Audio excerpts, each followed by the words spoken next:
그 월급에 잠이 와?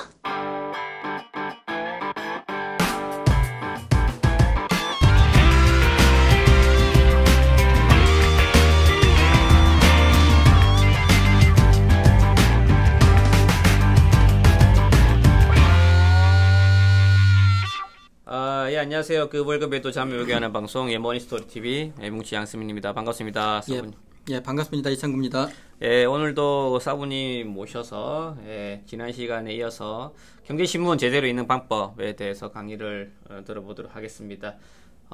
강의안을 띄워주시기 때문에요, 오디오 파일보다는 비디오 파일 들으시면 좀 더 효율적인 청취가 가능할 것 같습니다. 네, 이어서 계속 진행해 주시죠. 예.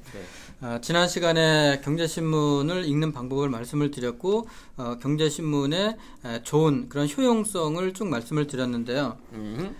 그럼에도 불구하고 경제신문이 가지고 있는 단점, 네. 제약적인 요소들이 있거든요. 그렇죠. 우리가 이제 장미가 아름다운 거는 가시가 있기 때문에 아름다운 거죠. 네. 이 경제신문의 아주 근본적인 그런 제약, 이런 부분을 좀 먼저 우리가 살펴보는 것도 중요할 것 같습니다. 이 경제신문의 가장 큰 그런 이 단점 중에 하나가요. 네. 경제신문은, 신문사는요, 팩트를 전달하는 매체입니다. 그렇죠. 이 팩트를 전달하지 않고 추정을 하거나 뭐 상상을 해서 전달하다 보면은 신문사가 소송을 당하는 경우가 굉장히 많이 있을 수 있거든요. 그렇죠. 예, 그래서 이 저널리즘의 아주 기본적인 특징이자 단점은 팩트를 전달하는 매체다. 네. 근데 이 팩트라고 하는 건요, 이미 일어난 과거의 사건이에요. 네, 네. 팩트를 보고 투자를 하면은 백전백패하는 이유가 바로 과거를 보고 투자를 하는 거죠. 그렇죠. 네. 그리고요, 두 번째, 이 저널리즘의 이 한계는요, 이 신문사도 이윤을 추구하는 영리 기업이거든요. 네네. 이윤을 추구하는 영리 기업은 돈을 벌어다 주는 사람으로부터 자유롭기가 힘들어요. 그렇죠. 예, 그러면 신문사에 돈을 벌어다 주는 양대 주체가 있는데요. 네. 첫 번째는 광고주입니다. 광고주. 예. 예전에 제가 이 비서실에 있을 때 그 옆에 보면은 공보팀이라고 해서요. 그렇죠. 네. 그 신문사의 기자 출신 분들을 여러분들 이렇게 스카우트해서 이 기자분들이 팀을 이뤄서 공보팀이 있었는데요. 이 공보팀에 근무하시는 분들 하는 전화 통화를 제가 이제 한번 종종 듣게 되면요. 이분들이 주로 하는 일이 신문이 정식으로 나오기 전에 가판이 나왔을 때 제가 근무했던 그룹, 제가 근무했던 회사에 관련된 기사가 뭐 좋게 나오는 게 제일 좋을 거고, 좀 나쁜 기사가 나오면은 그거를 빼버리거나 아니면 순화시켜서 나오게끔 하는 게, 이게 이제 공보팀에 근무하시는 분들의 하는 일이었었거든요. 네. 그분들이 아주 단골 공갈 메뉴가 있습니다. 그 기사 좀 빼주세요. 네. 안 빼준다고 하면은, 정 그런 식으로 하면은 우리 다 광고 뺄 겁니다. 이 돈을 벌어다 주는 광고주로부터 신문사는 절대 자유롭기가 힘듭니다. 맞습니다. 이거는 바로 기업과 관련된 기사를 읽을 때 상당히 객관적이기 힘든 그런 부분에 한계가 있다라고 네. 하는 부분을 우리가 알 필요성이 꼭 있고요. 그리고 돈을 벌어다 주는 또 한 주체가 불특정 다수인 우리 독자들이거든요. 네. 이 독자들이 신문사를 자꾸 찾아야 돼요. 네. 독자들이 신문사를 자꾸 찾지 않으면은, 이 발행 부수가 줄어들면은 이 독자들로부터 받는 그런 수입도 줄어들 뿐더러 광고 수입도 굉장히 많이 툭 떨어지게 되거든요. 네. 그래서 어떻게 하면은 독자들의 흥미를 끌 것인가, 이게 바로 이제 특정 경쟁이에요. 이 특정 경쟁이 신문사 간에도 굉장히 치열하고요. 네. 신문사뿐만이 아니라 기자들 간에도 굉장히 치열하다라고 하는데요. 그때 이제 공보팀에 계셨던 그런 기자분들 이야기를 들어보면은, 뭐 예를 들어서 경제 파트에 5분의 기자가 있다. 네. 근데 우리 이 뭉치 양성민 이사가 쓴 기사는 계속 실리게 되는데 그렇죠. 내가 쓴 기사는 자꾸 빠꾸를 당해요. 편집부에서. 그러다 보면은 뭐 몇 달 지나고 1년이 지나면 저는 지방으로 좌천이 되거든요. 그래서 이 기자들이 이 좀 자극적인 이런 특정 기사를 쓰기 위해서 굉장히 좀 침소봉대하는 그런 경우들이 많이 이제 발생한다고 이렇게 하는데요. 좀 심하게 이야기하면은 뭐 이런 것도 있을 수 있는 거죠. 그 스포츠 연예신문에서 우리가 이제 종종 보게 되는 그런 이제 기사들인데요. 뭐 스포츠 연예신문에 대문짝만하게 이찬구 김태희하고 결혼한다. 네. 이런 기사가 대문짝만하게 딱 떴어요. 네. 그 기사를 보고 사람들이 궁금해가지고 신문을 막 사서 그 아래 기사들을 쭉 읽어보니까 이찬구가 잠을 자다가 꿈을 꿨는데 김태희하고 결혼하는 꿈을 꿨더라라고 하는 아주 이런 좀 극단적으로 제가 예를 들었지만 네. 이런 황당한 경우들이 스포츠 연예신문에서는 종종 있거든요. 맞습니다. 그런데 경제와 관련해서도 그런 경우들이 종종 있습니다. 맞습니다. 이게 바로 이 저널리즘의 기본적인 특징 중에 하나인데요. 이게 바로 여론에 맞장구를 치는 이런 기사가 이 저널리즘의 아주 기본적인 속성이에요. 그래서 예를 들어서 이 미네르바의 그런 이 금융위기 때 아주 비관론이 팽배할 때는 우리나라의 주가가 뭐 500, 네. 뭐 400 이렇게 폭락을 한다고 더 부채질을 해서 더 이 맞장구를 치고 대중들이 그런 기사를 더 원하고 그렇죠. 그 기사에 현혹돼서 우리가 진짜 말도 안 되는 그런 터무니없는 가격에 매도를 해서 이 손해를 확정을 짓고 회복하기 힘들었던 그런 우두를 우리가 범할 수 있거든요. 맞습니다. 반대로 네. 이 금융 위기가 터지기 직전에 중국의 펀드가 너무 과열이 돼서 뭐 6,000포인트 이상을 넘어서 중국의 이 증권 시장에 스님이 주식을 사러 오는 그런 국면에도 주식이 더 간다라고 신문에서는 이야기를 한 경우들이 있었죠. 맞습니다. 이게 네. 바로 우리가 이제 저널리즘의 기본적인 그런 약점을 꼭 이해를 하고 신문을 보자라고 하는 거고요. 맞습니다. 그래서 요즘 그 포털의 사이트에 보면 과거 기사들 검색 기능이 있지 않습니까? 예. 그래서 거기 들어오셔가지고 그 증시가 제일 고점일 때나 저점일 때 그 날짜에 맞춰서 기사들 한번 보세요. 그러면 정말 재밌어요. 네, 보시면 바닥이 어디인가 이런 기사들 있을 때마다 진짜 바닥이 아니야. 그때부터 주가는 반등하기 시작하고요. 아까 말씀하신 차이나 펀드에 대해서 긍정적인 기사가 많이 나올 때 항상 그때 꼭 뛰었습니다. 그래서 그 부분들 관심 가져보시면 참 신문이라는 게 우리 사모님 말씀하신 것처럼 정말 가려서 봐야 되겠구나라는 그 부분에 대해서 정말 중요성에 대해 실감할 수 있을 것 같습니다. 이어서 계속 해주시죠. 네. 예. 그리고 이 경제신문을 읽으면서요, 이 팩트를 전달하는 그런 기본적인 이 저널리즘의 속성을 그럼 우리가 활용을 하자. 네. 이게 바로 이제 팩트들이 쭉 나올 때 1등에 주목하자라고 하는 겁니다. 네. 부동산이든 뭐 주식이든 우리가 1등을 주목을 해서 1등과 관련된 팩트들을 쭉 접해서 1등의 어떤 통찰력을 얻어간다라고 하면은 예를 들어서 부동산의 어떤 변동이 있는다라고 하면은 뭐 우리가 부동산의 1등이라고 하면은 뭐 강남 3구가 되겠죠. 그렇죠. 어떤 강남 3구의 변화를 읽고 부동산을 투자하면 이미 늦는 경우들이 상당히 많이 있거든요. 맞습니다. 그러면 그 다음으로 2등을 주목을 하는 거고요. 특히 이제 주식 같은 경우가 더 이제 그런데요.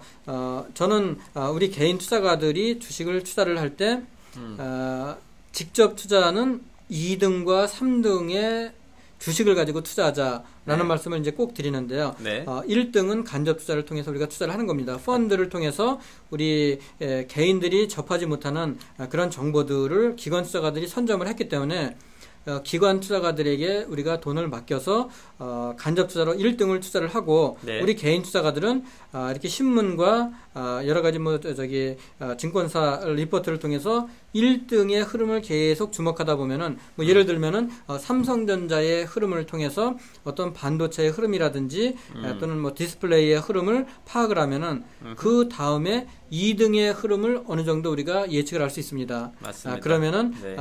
하이닉스, SK 하이닉스 또는 LG 디스플레이, 네. LG 전자 네. 이런 2등, 3등의 주식을 투자를 해서 성공할 확률이 훨씬 높다라고 하는 거죠. 맞습니다.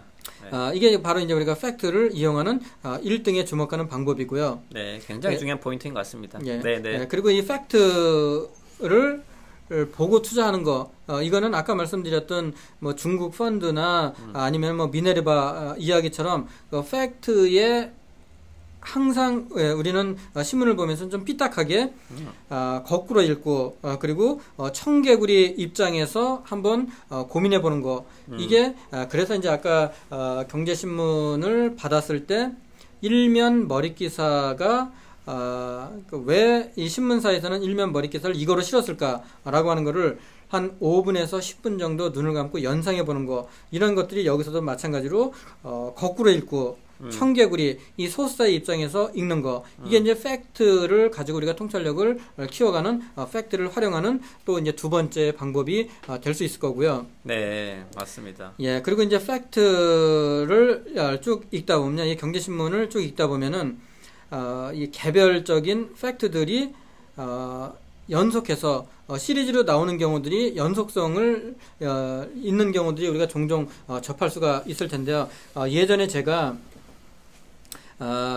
IMF, 우리나라 IMF가 있기 전에 예전에 제가 이제 비서실에 근무할 때 보면 경제신문에 우리나라의 고환율 제도, 그러니까 네. 환율이 너무 고평가되어 있고 우리나라 경제의 단기 외채의 문제라든지 이런 거를 외부의 우리나라의 경제학자들뿐만 아니라 외국의 경제학자들, 기업인들이 지속적으로 문제를 제기하는 그런 사설과 칼럼이 연속적으로 나왔던 그런 기억이 있고요. 네. 그리고 이런 금융위기가 터지기 전에도 이 미국의 어떤 금융의 문제점들, 이런 것들을 개별 사실보다도 연속적으로 계속 나왔던 것들을 봤던 그런 기억들이 있거든요. 우리가 보통 이런 이야기들을 합니다.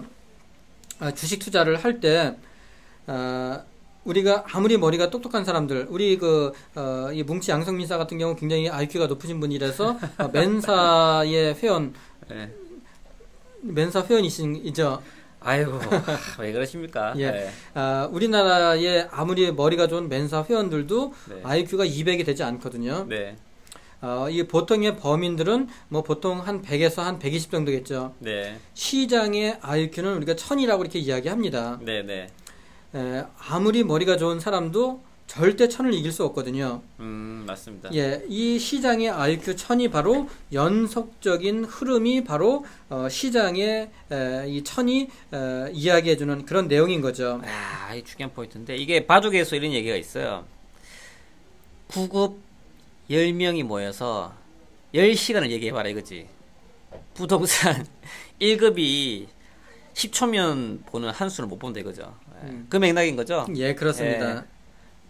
IQ 1000이 보는 걸 중요하다. 맞죠?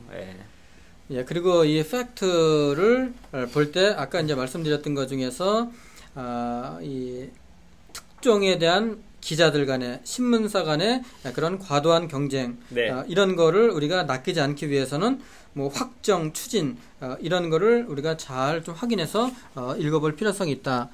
팩트가 있는 그대로를 우리는 그러면은 활용을 하자. 네. 그러면 이제 경제신문을 쭉 읽어 보는 거를 제가 이제 말씀을 드렸는데, 네. 다시 한번 정리해 보면 이렇습니다. 네. 일면 머릿 기사에 주목하자. 네. 일면 머리 기사 예, 주목하자. 일면 머릿 기사를 받아서 최소한 5분 내지 10분. 이거는 경제신문을 처음 접하는 분들뿐만이 아니라요. 네. 경제신문을 10년, 20년씩 읽었던 분들이거나 네. 아니면 경제와 관련해서 우리가 기업에서 아주 오랫동안 근무하셨던 분들이라고 하더라도 이 머릿 기사를 갖다가 5분에서 10분 이상 이렇게 연상하는 훈련, 이거는 우리가 이제 경제신문 읽는 거에서 아주 중요한 그런 연상 기법이라고 이렇게 생각이 들고요. 네. 그리고 해설을 읽고 기사를 읽자라고 하는 게 네. 이제 해설이라고 하는 게 사설과 이제 팩트를 읽고 나서 사설과 칼럼을 읽고 사설과 칼럼에서 이제 좀 더 이해를 돕기 위해서 이제 좀 이렇게 이제 해설해 놓고 분석해 놓는 거 그런 기사를 읽자라고 하는 거고요. 그리고 이 경제신문을 쭉 읽을 때 이 경제신문을 진짜 하루에 뭐 1시간, 2시간씩 그냥 여기에 집중해서 읽으시면은 금방 지치시거든요. 네. 그래서 너무 전문적인 용어 하나하나 뭐 긴 그런 기사에 너무 몰입하시지 말고 그냥 편안하게 쭉쭉 읽으시면서 하루에 한 3-40분 정도 이렇게 이제 투자를 하시고요. 네. 그리고 내 월급의 범위 내에서 2등 내지 3등의 주식을 투자를 할 때 그럴 때 개별 종목에 집중하기보다는 네. 업계 동향, 전체적인 산업군의 동향을 파악하는데 그렇게 좀 초점을 맞추고 그리고 경제신문을 읽는데 아주 핵심은 사설과 칼럼이다. 네. 사설과 칼럼을 읽을 때는 그 전문가들이 결론은 중요하지 않고 어떻게 팩트를 가지고 분석을 하고 논리를 전개해가느냐를 계속 읽는 거예요. 네. 그러면은 논리를 전개해가는 훈련을 한 달, 2달, 1년 이렇게 해가면은 1년이 딱 지났을 때 내가 새로운 팩트를 딱 접하게 되면은 나 나름대로 분석을 하면서 논리를 전개하는 이런 힘이 생기게 되고요. 이거를 가지고 뭐 등산을 하거나 또는 걷거나 그럴 때 뭐 30분, 1시간, 뭐 길게는 뭐 대여섯 시간씩 하나의 화두를 두고 그 화두를 가지고 깊이 이런저런 그런 시나리오들을 써보는 거, 이런 훈련을 이제 하게 되는 기본적인 훈련이 이런 경제신문을 가지고 진행을 하게 되는 거겠죠. 그러니까 이게 중요한 건 이번 저희 사부님과 얘기 나누는 컨텐츠 포인트는 이거예요. 일단은 방법론으로 해서 알려드렸잖아요. 중요한 건 해봐야 돼. 예. 우리가 지금 현재 씹어서 답을 주는 게 아니라 씹는 방법을 알려드리는 거기 때문에 이걸 해보셔야 돼요. 자, 1년이 지났을 때 어떻게 변화했을지, 그걸 실행하시는 분과 안 하시는 분들 분명히 차이가 있을 겁니다. 그래서 이번 진짜 방송을 들으신 분들은 실질적으로 이런 부분들을 한번 해보시고, 그런 실행적인 부분에 대해서 좀 저희 쪽에 좀 피드백 주신다면 저희가 혹시라도 그런 부분들 도움 드릴 수 있으면 또 다시 한번 더 방송에서 도움 드릴 수 있도록 하겠습니다. 네. 예, 그러면 한 20여 면 정도 되는 그런 이제 경제신문 중에서 아까 조금 중요한 내용들은 제가 좀 더 부연 설명을 드리겠습니다라고 말씀을 드렸는데, 먼저 이제 네. 경제신문에 아주 가장 많은 면을 차지하고 있지만 가장 효용 가치가 떨어지는 증권면을 보는 방법을 좀 말씀을 드리겠습니다. 증권면은 현재 진행형도 아니고요. 네. 미래형은 더더욱이 아니고 어제 일어났던 일을 우리가 회상하는 그런 과거의 기사거든요. 이 팩트라고 하는 게 이미 벌어졌던 과거의 사건인 거죠. 이 한계를 우리가 분명히 인식을 하고요. 그럼에도 불구하고 증권면이 유용한 면이 있는데요. 그게 바로 우리가 많은 시간을 투자를 해서 네. 이 많은 그런 증권 사이트라든지 또는 많은 경제의 연구소라든지 또는 이 많은 이런 신문사를 다 돌아다니면서 읽기가 굉장히 어렵거든요. 네. 이 경제신문사의 증권부 기자들이요, 그 노력을 대신 해줍니다. 해주지. 네. 이 증권 기자들은요, 절대 투자의 전문가들이 아니에요. 이분들은 아침에 출근해서 웹서핑을 합니다. 네. 웹서핑을 해서 기사거리가 될 만한 것들을 찾아요. 그렇죠. 그래서 그거를 요약해서 올리는 게 증권 기자들이 하는 일이거든요. 네. 그래서 이분들이 요약해서 올려주면은 우리는 이분들이 요약해서 준 거를 브리핑을 해서 읽으면서 그 기사를 좀 더 심도 있게 보고 싶다라고 하면요, 이분들의 통찰력을 가지고 쓴 기사가 아니기 때문에 반드시 취재원을 밝혀야 되거든요. 네. 출처를 밝혀야 됩니다. 그렇죠. 그러면은 그 출처를 뭐 해당되는 뭐 연구소 또는 뭐 해당되는 그런 뭐 이 증권사를 내가 다시 그 사이트를 방문을 해서 그 기사의 전체 기사를 찾아서 읽어볼 수 있는 그런 수고를 증권 기자들이 대신 해준다. 이렇게 접근하면요, 증권면의 효용은 또 굉장히 높아집니다.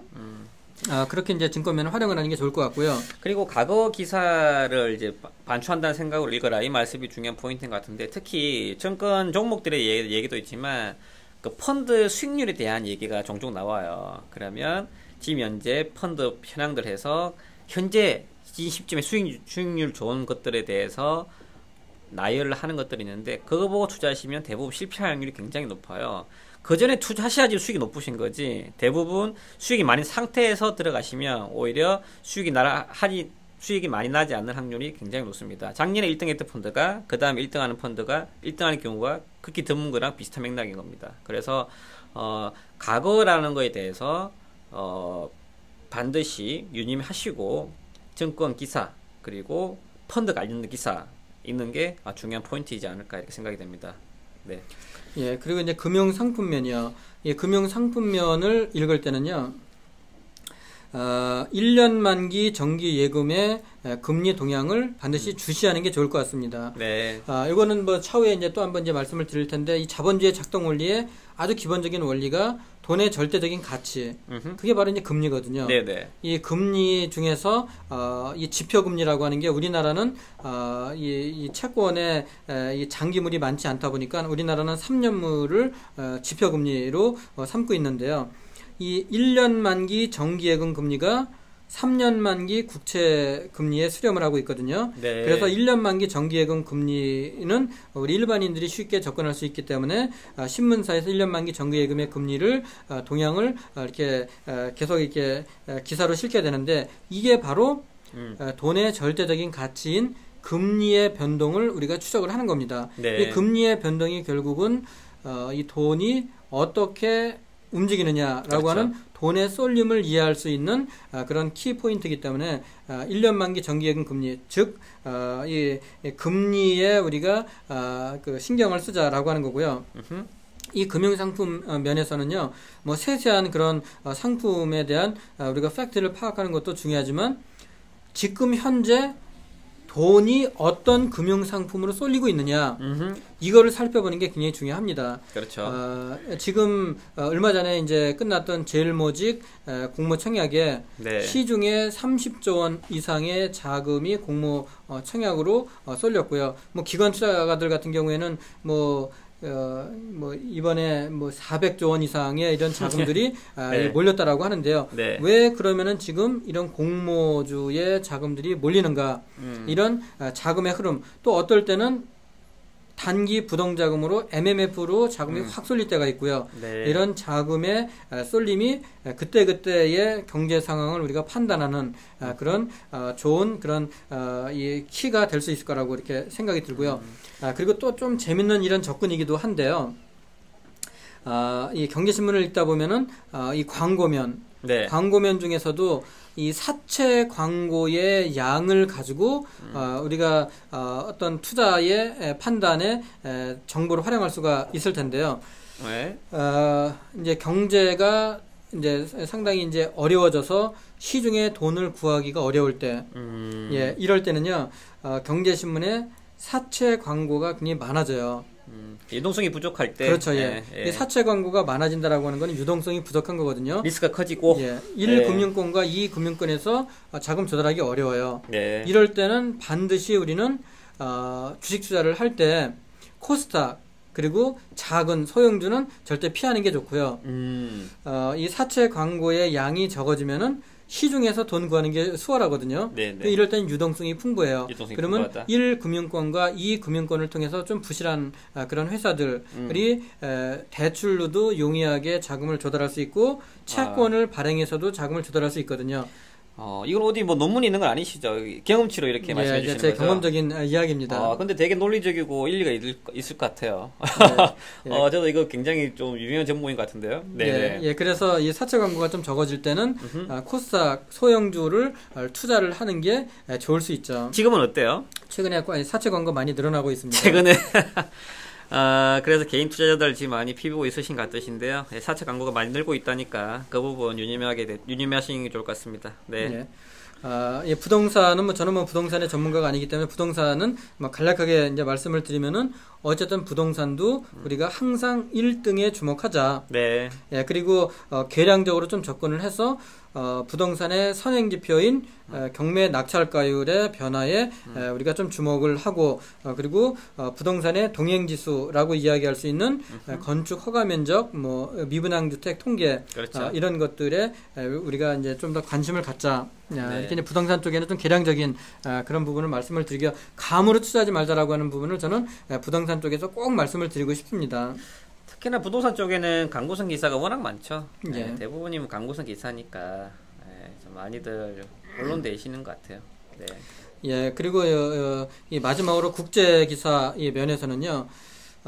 우리나라는 아주 작은 소규모 개방 경제이고 우리나라는 내수의 비중은 우리나라 경제에서 상당히 작은 비중을 차지하고 해외 이 수출을 통해서 우리가 이제 부를 창출하고 있기 때문에 우리나라의 물건을 사가지고 가는 나라 네. 가장 대표적으로 미국과 중국과 유럽이겠죠. 네. 그래서 이런 우리나라의 물건을 사가지고 가는 나라의 동향을 파악하는 게 무엇보다 중요하고 네. 그래서 국제면이 그게 또 굉장히 이제 중요합니다. 맞습니다. 거기다가 네.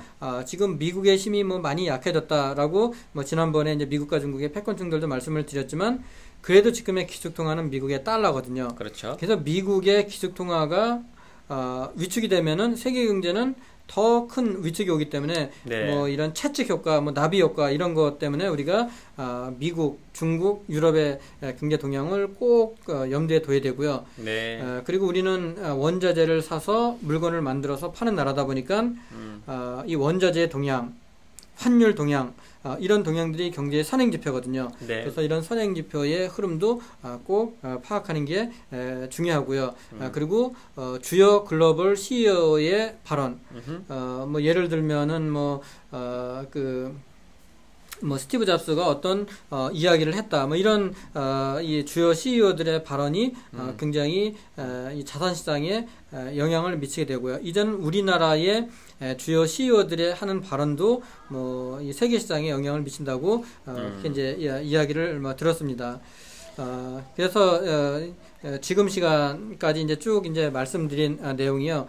경제신문을 통해서 우리가 팩트를 가까이 접하고 이 팩트를 가지고 통찰력을 키워가는 훈련을 적은 돈과 적은 비용을 들여서 1년에 걸쳐서 차근차근 제가 말씀드린 대로 이렇게 종이신문을 가지고 경제신문을 쭉 읽다 보면은 경제와 관련된 이런 이 통찰력 지식이 하루가 다르게 커지시는 것을 느끼시고 그리고 1년이 지난 이후에 아주 가벼운 마음으로 그러니까 우리가 책거리 한다 이런 이야기가 있듯이 1년치 쌓아놨던 그 지저분했던 신문을 처분하면은 그 이후에는 이제는 단행본도 사서 읽으시고 또는 이 경제연구소의 네. 여러 가지 이 보고서들도 아주 이렇게 부담 느끼지 않으시면서 읽으실 수 있지 않을까 그런 생각이 듭니다. 이 시간 정말 수고 많으셨고 정말 알토란 같은 강의인 것 같습니다. 야, 이런 방송이 어디 있어? 이런 방송을 해주는 데가 뭘 찝으려고만 하지 제대로 찝지도 못하면서 금융권에서 증권회사에서 장기 투자를 권하잖아요. 그분들이 보는 장기 투자가 6개월이에요. 6개월. 창고에서 보는 장기 투자가 6개월인 거죠. 근데 우리는 장기 투자라고 하면 이제 먼 미래를 보는 건데 그런 시각의 차이가 존재를 합니다. 그래서 그에 대한 극복 그리고 이 시장의 변동성이 심할 때 그 변동성을 이길 수 있는 원동력 그 부분은 알아야 된다 이런 거고요. 그 알매의 기본은 경제에 대한 지식인 것 같습니다. 그래서 이 경제에 대한 지식을 통해서 어떻게 인사이트를 얻을 수 있을지 이 장시간 동안 우리 강의를 해주신 이창구 이사님께 감사의 말씀을 좀 드립니다. 뭐 추가적으로 좀 궁금하신 부분이라든지 아니면 질문사항 있으시다면 저희 moneystory.tv 홈페이지 들어오셔서 간략하게 노트 주시면 저희가 답변 드릴 수 있도록 하겠습니다. 연말이라 이사님 많이 바쁘실 텐데요. 다음번에도 뭐 신년에 연말 저희 청취자분들에게 뭐 한 말씀 하실 수 있으시면 간략하게 좀 부탁드리겠습니다. 네. 예. 참 뭐 다사다난했던 한 네. 해지만요. 분명한 것은 뭐 과거는 다 지나갔고요. 네. 솔로몬이 뭐 그렇게 이야기했듯이 이것도 다 뭐 저기 다 이제 지나간 그런 과정일 뿐이고요. 네. 희망찬 그런 새해가 이제 분명히 이제 오리라고 이렇게 생각이 들고요. 새로운 그런 희망을 가지고 새해를 맞았으면 좋겠습니다. 그냥 뭐 고생들 네네. 많이 하셨습니다. 이사님, 사부님, 우리 내년에도 또 좋은 컨텐츠로 저희 청취자분들한테 정보를 주실 건가요? 예, 이게 당연하죠. 예. 예, 감사합니다. 수고 많으셨습니다. 여기까지 하겠습니다. 감사합니다. 예, 감사합니다. 네.